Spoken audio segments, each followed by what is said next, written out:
다리 저림이 생기는 원인은 굉장히 많습니다. 급성으로 나오는 경우도 있지만 대부분 만성화되어 나오는 경우가 많죠. 대부분의 환자분들이 각각 저림 증상에 대한 민감도가 다르고 그리고 증상을 받아들이는 차이가 분명히 존재합니다. 생각해보면 우리가 어릴 때 다리 저림이 생겼다라고 해볼게요. 굉장히 걱정되고 큰 문제로 다가옵니다. 하지만 오랜 기간 세상을 살다 보면 여기저기 다 아파보고 다리에 쥐도 나고 하면서 이까지 저림쯤이야 점점 무뎌지는 경우가 많습니다. 초반에 이러한 증상이 나타났을 때 두렵고 무서우실 수 있어요. 하지만 일주일 정도 있다가 괜찮아지는 경우라면 조심조심 생활하셔도 됩니다. 1년에 한 번 정도 나오는 건 문제가 되지 않는데 이 증상이 1년에 몇 회 이상 반복된다 또는 한 달에 몇 번씩 반복된다면 증상이 점점 심화되고 있다는 신호입니다. 저림 증상의 대표적인 원인 첫 번째는 바로 척추질환, 대부분 디스크입니다. 척추질환은 환자마다 병원에 내원하는 시기도 다양하고 증상의 단계도 각자 다릅니다. 보통은 저림증이 발생하는 시기가 급성인 경우 보행이 힘들고 허리를 펴기 힘들죠.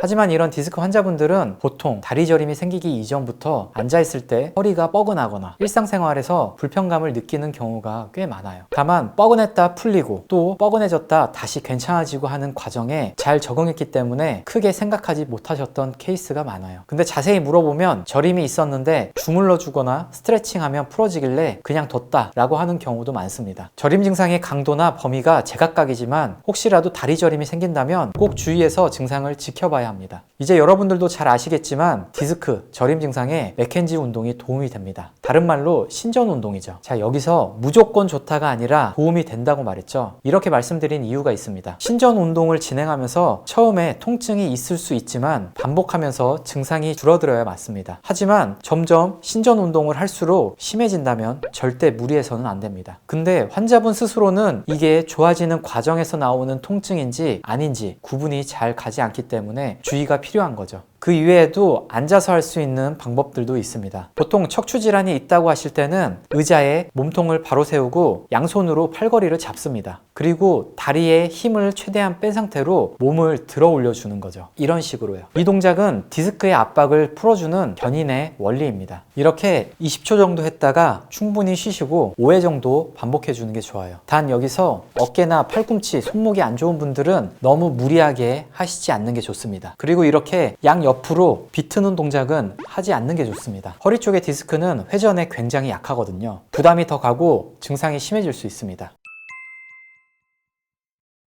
의자에 바로 앉아서 다리 쪽에 힘을 빼줍니다. 그리고 팔로 의자의 팔걸이를 짚고 일어납니다. 이때 허리 쪽에는 힘을 빼주는 게 좋아요. 이런 식으로 20초 정도 하고 충분히 쉬어줍니다. 이렇게 5회 반복해 주세요. 근데 여기서 손목, 팔꿈치, 어깨가 아픈 분들은 너무 무리하지는 마시고 그리고 중요한 건 이 자세.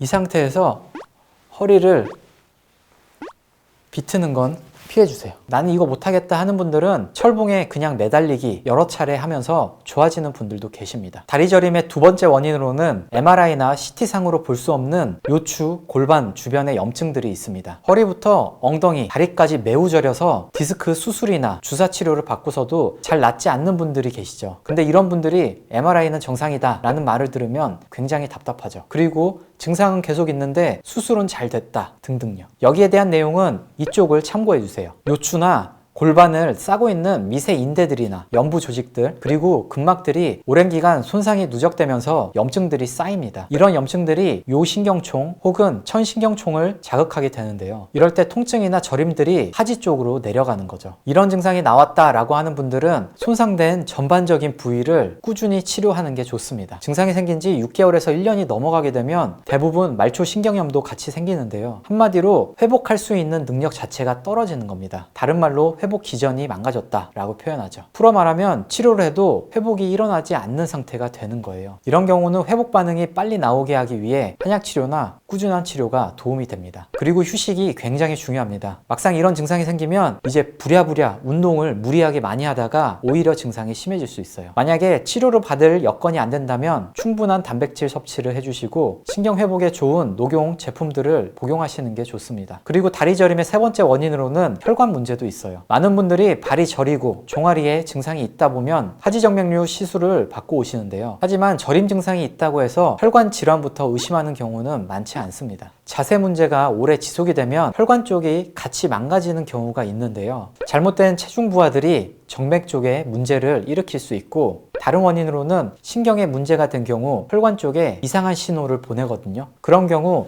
혈관 문제랑 신경 문제가 같이 결합하게 되는 겁니다. 그리고 저는 이런 분들에게 혹시 가족분들 중에 하지정맥류를 앓았던 적이 있는지도 여쭤봅니다. 대부분 나이가 좀 있는 분들에게 혈관 문제가 있지만 무리하게 운동하는 젊은 선수분들, 이런 분들에게도 나올 수 있습니다. 허리 쪽 문제와 다리 쪽에 혈관 문제가 같이 있는 분들은 압박 스타킹을 신고서 생활해보면 잘 알 수 있습니다. 그리고 혈액순환에 좋은 가벼운 마사지도 도움이 되죠. 하지만 너무 세게 마사지하면 신경이 다시 다칠 수 있습니다. 다시 정리하자면, 다리 저림이 심한 분들 중에 압박 스타킹을 하면 괜찮은데 다시 벗으면 심해진다 라는 분들은 척추 문제와 혈관 문제 같이 해결해 주면 좋겠죠. 그리고 네 번째, 다리 저림의 원인으로 근육 문제가 있습니다. 운동을 갑자기 무리하게 하다 보면 자다가 쥐가 나는 경우가 있죠. 자세한 건 이 영상을 참고해 주세요. 흔히 무리한 운동을 하다 보면 다리 쪽으로 주행하는 신경이 특정 근육들에 의해서 포착되는 경우가 있습니다. 한마디로 근육이 신경을 찝어버리는 건데요. 그 중에 감각신경을 찝어버리면